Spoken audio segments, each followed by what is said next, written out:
Welcome everyone. I too would like to acknowledge the traditional owners of the land and also express how much I appreciated that wonderful acknowledgement that is obviously ARPA's acknowledgement of country.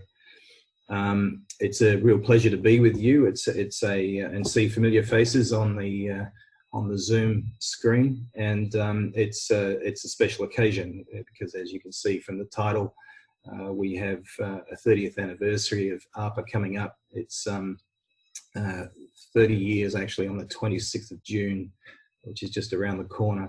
I'm acutely aware that there are people on this call who will remember that, and equally there are people on this call who may not have been born in 1990, but it is a significant milestone for ARPA and for health promotion more broadly.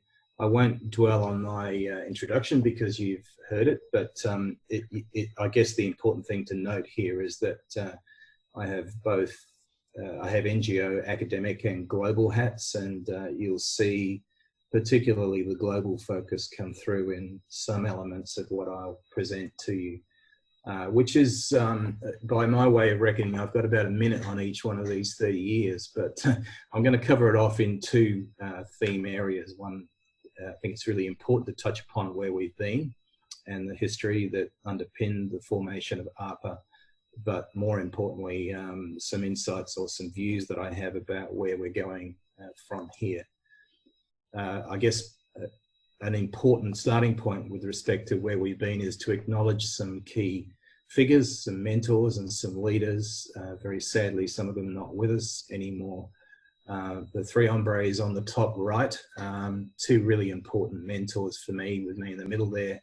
Peter Hout, who's an apology today, a great mentor, a great teacher, a great leader in health promotion, and somebody who was instrumental in the formation of ARPA and its predecessor, the WAFIA, which I'll mention in a moment.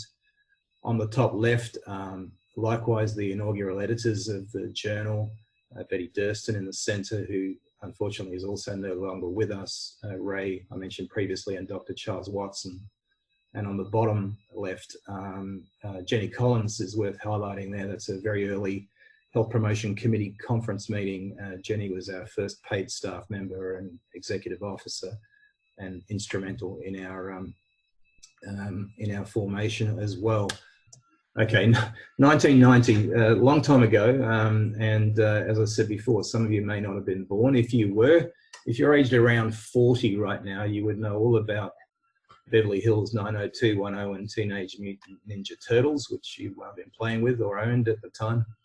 The music that dominated at the time was Madonna and New Kids on the Block, and two movies that have stood the test of time, Pretty Woman and Ghost. So if you are of this era, all of those things will resonate with you, and if you're not, then maybe not.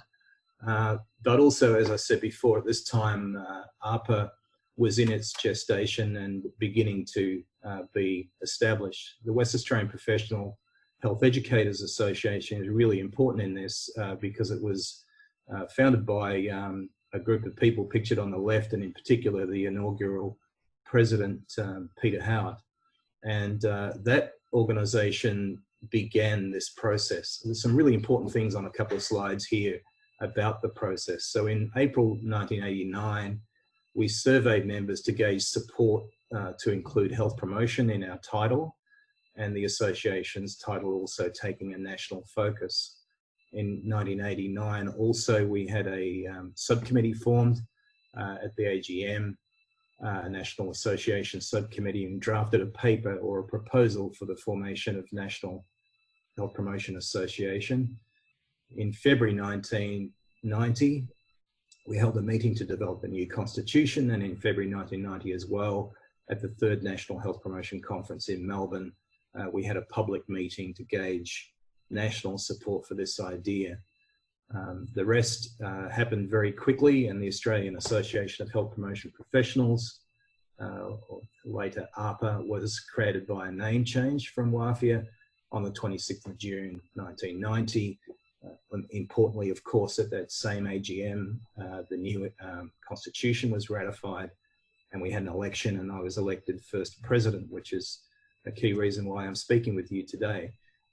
this was a bold endeavour, starting something new like ARPA, and we were certainly filling a distinct need, and our surveys and all of our consultation told us that there was a need for a unique association with a specific focus on health promotion. So we had the Public Health Association for a number of years and other bodies as well, but we wanted to put a priority focus on our growing numbers of practitioners, the intersect between that practitioner base and research translation, particularly promotion and support and mentorship, and giving voice to young members and young people entering this burgeoning field, which is what health promotion was in 1990. I'll come back to that in a moment.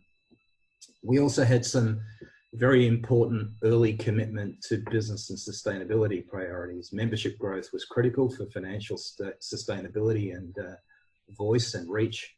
Key to that was state branch formation and a newsletter. And we had immediately a focus on key flagships. So rather than read from that, I'll just skip ahead. When you start anything new, we knew that membership growth and the establishment of the association really did need some bold investment in flagships to get us underway. Conferences were critical. There had been, as you saw on a previous slide, 3 of these previously, and we established the annual National Health Promotion Conference under the ARPA brand from the 4th conference. And of course, it's been an enduring feature since. I mean, these obviously were very important for profiling health promotion and some of the issues you see on that slide, but also for membership recruitment.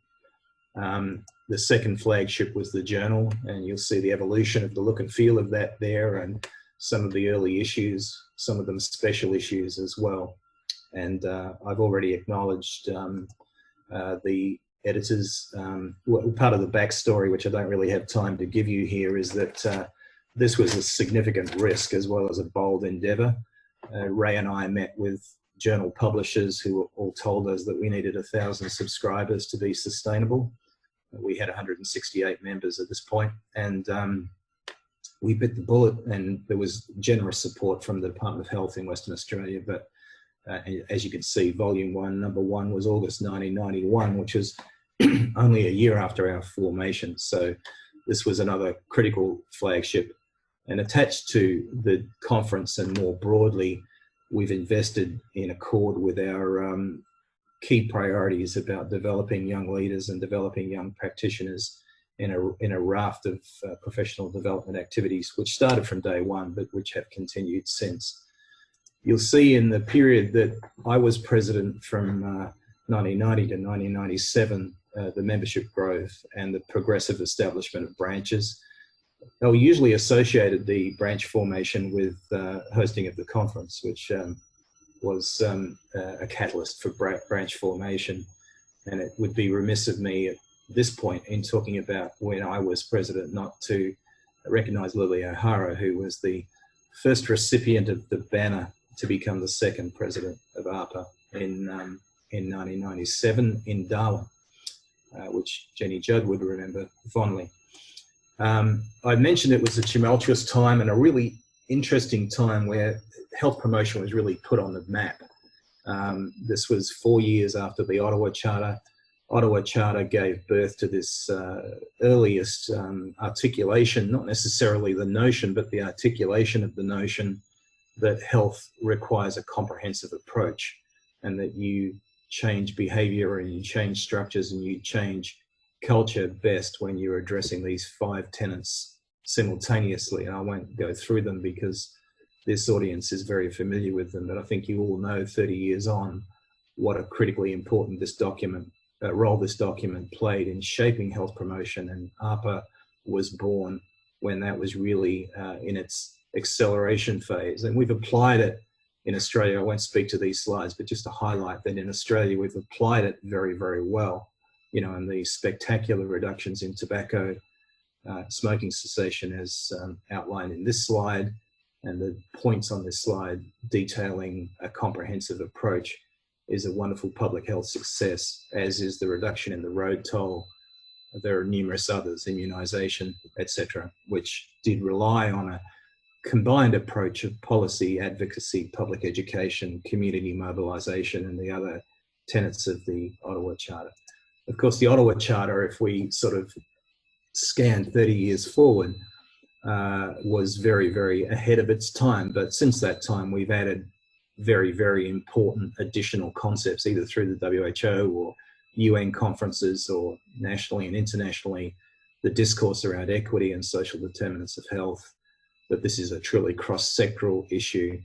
Planetary health and sustainability is vitally important, as is systems thinking and globalization, which relates to planetary health. And of course, the workforce and the capacity of people who deliver this work. So that's a bit of a snapshot of the thinking post 1990. So moving to where we're going from here. Now, I could talk about all manner of things here, but I just want to focus on three, and within the third one, four key issues. And those four key issues I won't do justice to in the time that I've got. But I think the two first ones are centrally important to AHRPA in developing the profession and advocacy for systems support. So I'll spend most time on them, but then focus on this notion of thinking globally while acting locally by highlighting how important it is to pick on these big issues. And I'll talk about planetary health, globalized industries, equity and social justice, and the importance of sophisticated advocacy very briefly at the end. So developing the profession or perish, it's really interesting to reflect. When we first formed, we were called the Australian Association for Health Promotion Professionals. We had a very strong agenda around professionalisation, which is reflected in those objectives, which I won't read through, but these are objectives from the inaugural membership brochure of 1990, which is what's pictured. And so developing competencies, establishing criteria for professional standing and professionalisation was very much an early priority of AHRPA. And we stepped back, I would say, from that, and it's very pleasing to see the association stepping up again, and we do need to for our own sustainability and survival. We've published widely on this, and I just snapped this from my own work, which are things that I've been involved in with some recognisable names there, particularly Ray James. And we advanced health promotion competencies very well and very early in Australia, and we had a significant influence on the WHO and the International Union for Health Promotion and Education, which now has an accreditation system and a registration system, but it's really important to acknowledge the Australian leadership that led to that. And it's now done full circle, and we are an early adopter of IUHPE's work and a registration body in Australia. So this professionalisation agenda is just as vital today as it was in 1990, and it's good to see that back on the agenda. Chris Rissell and Marilyn Wise and I published an article in 1995, which is one of the journals, and I pictured on a previous clip, and it's really interesting. These are the things that we said that we needed to, before we could call ourselves a profession. And again, I won't read through them, but you'll note that, you know, an association and a journal, a conference, and qualifications and a competent workforce, but the registration accreditation were all listed in that article. And it's good to see that not all of the things that we needed to do, but many of the things we needed to do now have big ticks against them, which were not there in 1990. So the second thing I wanted to speak to is advocating for system support for health promotion. There's a bit of a backstory to this, which is important, but I'll get through it quickly.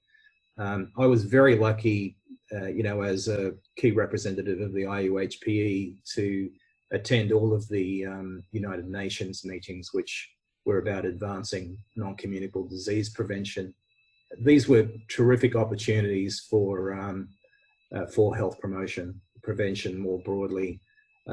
They signaled very, very strong political intent to invest. And, you know, things flowed from that, the voluntary global targets, the Global Action Plan on NCDs 2013 to 2020, and a plethora of other documents across alcohol and physical activity and obesity and tobacco and other issues, and some wonderful WHO best buys that were articulated. So wonderful progress, and one could be excused for thinking, this is it, our time has come. But as I went to the second meeting and then the third meeting, the UN started to talk about implementation failure. So in many respects, a policy success, but it was clear that making that intent, that policy intent, a reality at member state level was more difficult than they thought. And I won't read through these, but at all sorts of very high levels, implementation failure was discussed. This is the editor of The Lancet saying that too many countries have turned a blind eye to this, which is the social justice issue of our generation. The United Nations Secretary General acknowledged it, as did the Director General of the World Health Organization in 2018, saying bolder political action is needed. So impressive targets, robust action plans, but significant unanswered questions about implementation. So I think this is another opportunity for ARPA and associations like ARPA around the world and the epiphany for me was sitting in the third United Nations meeting, listening to heads of state, one at a time, talk about implementation failure. And I'm sitting in the audience thinking to myself, well, what are the characteristics in the systems that we implement or don't implement that would actually define implementation success? And these aren't rocket science. And why can't these people see it? And is there a role for the IUHPE, which was the hat I was wearing at the time, to address this? They're listed here. And it would be interesting for each of you to think about these in regard to Australia. Do we have high-level political commitment? Do we have robust, comprehensive policies and action plans in place in this country? Is there a commitment to countering commercial determinants of health in industries that are causing harm, joining up policies across sectors, promoting, strengthening, and moving forward with an identified workforce? And these are reflected, all of these that are listed in this slide, which were also in an article that we published at the time, are reflected in this framework that the IUHPE has produced, which we're now progressing to convert into an audit tool, where there are political and policy requirements, enabler requirements, and delivery requirements, system requirements for health promotion. This is in the NCD context, but it applies more broadly to health promotion. And I won't go through them in detail, but that's the cover of both the editorial and the 10 system requirements for health promotion document are available on the IUHPE website. But yeah, and I'll flick through these very quickly, but the political and policy requirements, political support, robust national action plans, the enabler requirements include sustainable financing and redirecting or dedicated health promotion institutions. The enabler requirements also include mechanisms for cross-sector collaboration. Do we in our member states have high-level health promotion leaders, strong institutions, and a competent workforce? And do we have a commitment to delivery that's financed, that's comprehensive, and is effective? So this framework, I think, is a really important advocacy framework for us going forward. And as I said, the epiphany for me was when we were talking about implementation failure without understanding the structures that we need for implementation success and nor investing in them. So even political will is not enough if you don't invest in systems. So this is a key advocacy direction globally, and I think it's a key advocacy direction nationally that ARPA should grasp. Now, I apologized earlier for not being able to do any of these four things justice, but let's have a quick look at them. Firstly, if we're going to seize opportunities to think globally but act locally, I've highlighted four themes. One of them, which was the theme of the last IUHPE conference in New Zealand, was advancing planetary health and sustainability. So I'm taking in just a few slides a healthy cities, policies and environment lens on this. The Sustainable Development Goals are chock-a-block front to back full of language that's familiar to us in health promotion. It talks about communities and second settings and equity, cities, globalization, urbanization. It is also very evident, this is a detailed slide, but I think a pretty provocative one in the Lancet that said that, basically says, if I can read its intent, that interventions that target individuals sometimes engender inappropriately high expectations of effectiveness, and those personalized information approaches have minimal impact on actual behavior. And if we really want to improve health, improve life expectancy and global well-being, then the largest gains are in changing the environmental context in which these things happen. So in relation to healthy cities and sustainable cities, I mean, what's also available to us here is powerful co-benefits. So yes, you will get reduced heart disease, reduced chronic disease, improvements in mental health, but you will get simultaneously hits in relation to air pollution and sustainability and social capital, vibrant communities, economic development, and robust societies. It's not just about health. And so this speaks directly to the Sustainable Development Goals. I will just quickly mention this slide because it talks about it from an active transport point of view. And I think it's a really good one because it expresses co-benefits so well. Yep, you can reduce traffic congestion by expanding roadways in the top left-hand side, arguably. But I would say that expanding roadways to solve traffic congestion is like expanding your belt to solve your weight problem. It doesn't work. Equally, you can get energy conservation and pollution reduction through electric vehicles and efficient technologies. But it's only if you get mode shifts to walking, cycling, and public transport. You'll see there's a tick in every box, including public health and fitness down the bottom. So this notion of cross-sector co-benefit from investing in health is being grasped around the world. And I'm just showing this in pictures. So this is Times Square 10 years ago, 89% of the space for vehicles. This is Times Square today. This is some of the impact of that, you know, reductions in vacant storefronts, a lot of them health related, but a lot of them economic as well in relation to retail turnover. This one's a ripper. This is the Cheoncheon Expressway in Seoul. And so without telling you the backstory too much, the Koreans had an epiphany here as well, where they said, do we really need that? And this is what that looks like now. One of the most impressive and economically successful pieces of linear public open space in the world, where the economies around this are thriving. Bogota, a really challenging environment from social and other perspectives, invested in a whole range of initiatives that were really about creating a healthy city, which for them achieved health objectives, but also crime reduction and improved social capital, which were really their primary goals. So I'll skip ahead. This is summarized nicely in a special issue of The Lancet, and a wanton plug here for a Heart Foundation resource on the right, Healthy Active by Design, which was acknowledged in that special issue of The Lancet as a case study.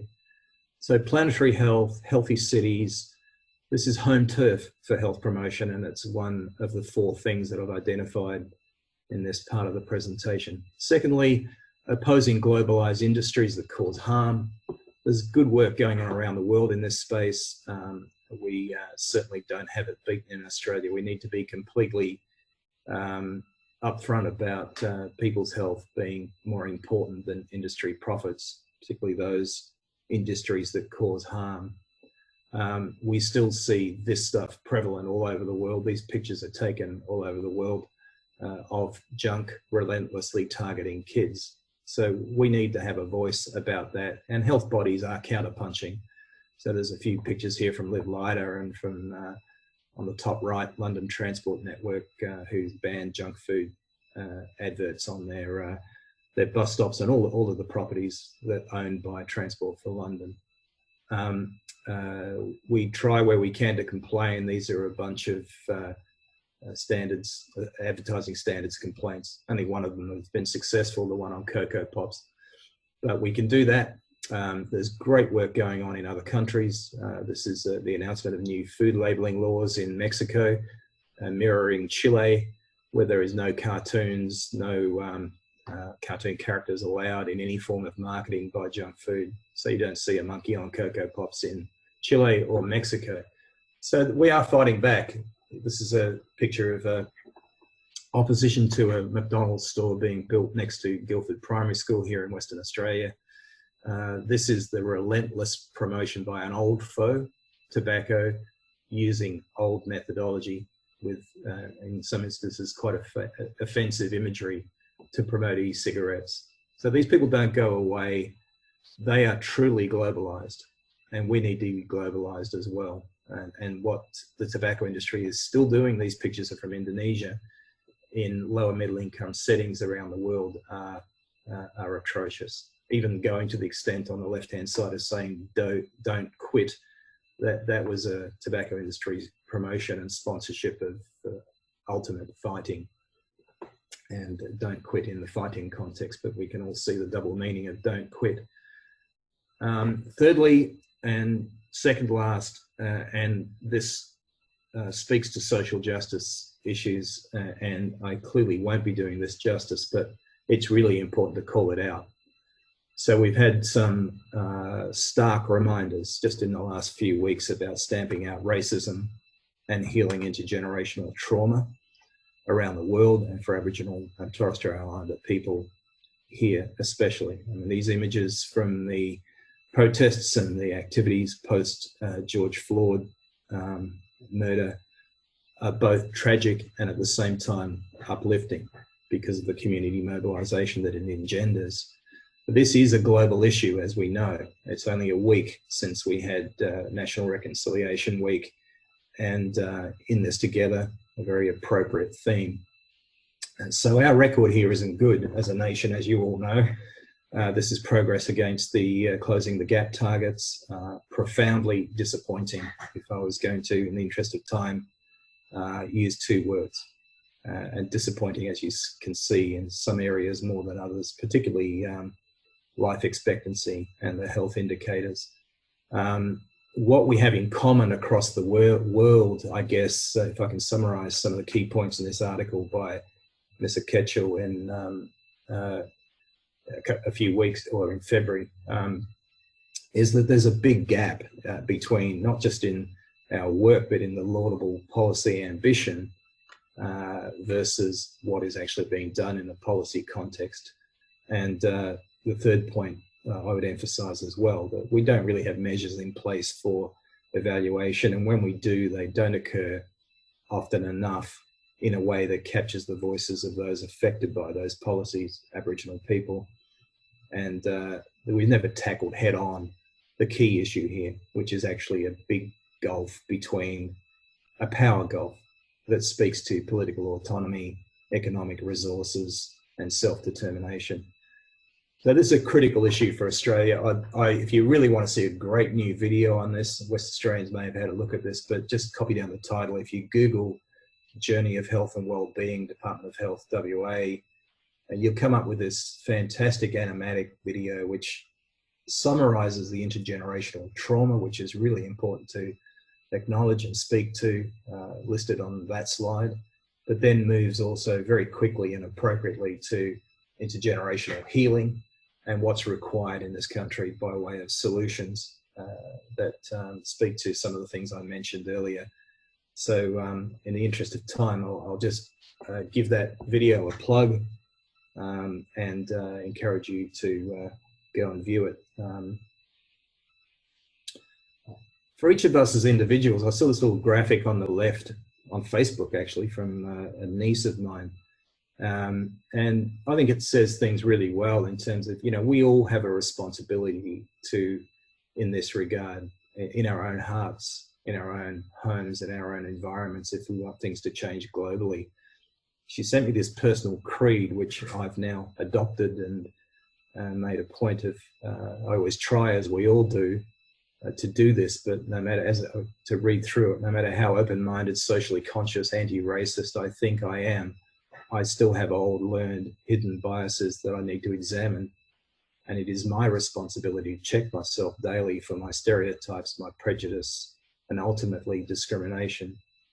That was what was sent to me, and I just added here, I will check myself regularly, I will call out behaviour in others, and I will advocate whenever and wherever I can. So I think that kind of personal statement of commitment or creed is actually really important for all of us as well. To do all this, and this is my last point for those of you watching the watch, to do all of this, of course, is a bold endeavour. We need sophisticated advocacy. This is an area in which I've done a lot of work with the IUHPE and ISPAR and the World Health Organization. But if we want to influence and bring about change, if we want to, in particular, change political commitment, policy support, and system support, then we really need to up our game in relation to doing advocacy well.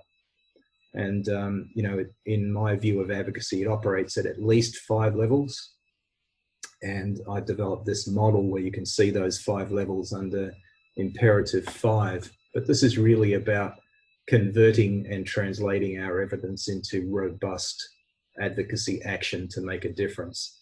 Pretty much everything I've talked about today, from advancing our profession, changing the systems that support our profession, and the points I made about planetary health and industry influence, and in particular social justice and equity, can only be advanced by robust advocacy. So I guess in concluding, we need to do this with our members as well. So these are some of the advocacy competencies. It's a combination of science and art, as you all know.